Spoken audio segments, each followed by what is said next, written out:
Right, so here we have a question involving patterns in numbers, and we've got some pictures here, and it has to draw pattern number 4 in the space. So we can see that each time the picture changes from pattern number 1 to pattern number 2 and so forth, we're adding another square.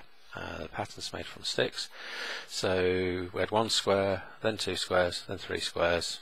So pattern number 4 will have 4 squares.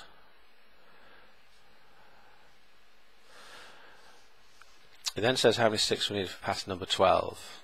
Well, this is about patterns, therefore we could either work out the sequence rule or the pattern rule, or we could carry on drawing the pattern out using pictures. It is quicker to work out using the rule for the pattern, so I'm going to use that method to start with, but if you're not sure of how to use that, then literally pattern 5 must have been 5 squares, pattern 6 squares, pattern 7 and so forth until you get to your 12 squares, and then add up really carefully how many sticks you've used and so forth. To me, it's quicker to recognise that the pattern number goes 1, 2, 3, so that's your pattern number.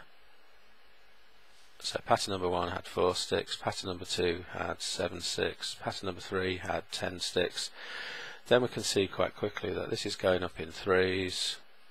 Pattern number 4, check it. So 1, 2, 3, 4, 5, 6, 7, 8, 9, 10, 11, 12, 13. So it is working. So we're going up in threes. And once we know what a sequence is going up in, it tells us that we're dealing with, or going down of course, it's telling we're dealing with a certain times table. So in this one we're dealing with a 3 times table. So the pattern rule for 3 times table is 3n, where n is the pattern number or term number. So if I do for the 4th term 3 times 4, I get 12, but I want an answer of 13. So it looks like we're going to add 1 to this pattern rule.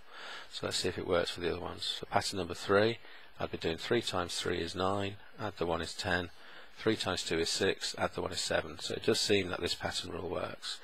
So let's have a look what we've got. For pattern number 12, we can do 3 times 12 plus 1, 37. So the answer here is going to be 37. We could check by drawing out the patterns, and usually at the end of the exam you've got time to do this, so it could be worth coming back and checking this by just drawing out the patterns.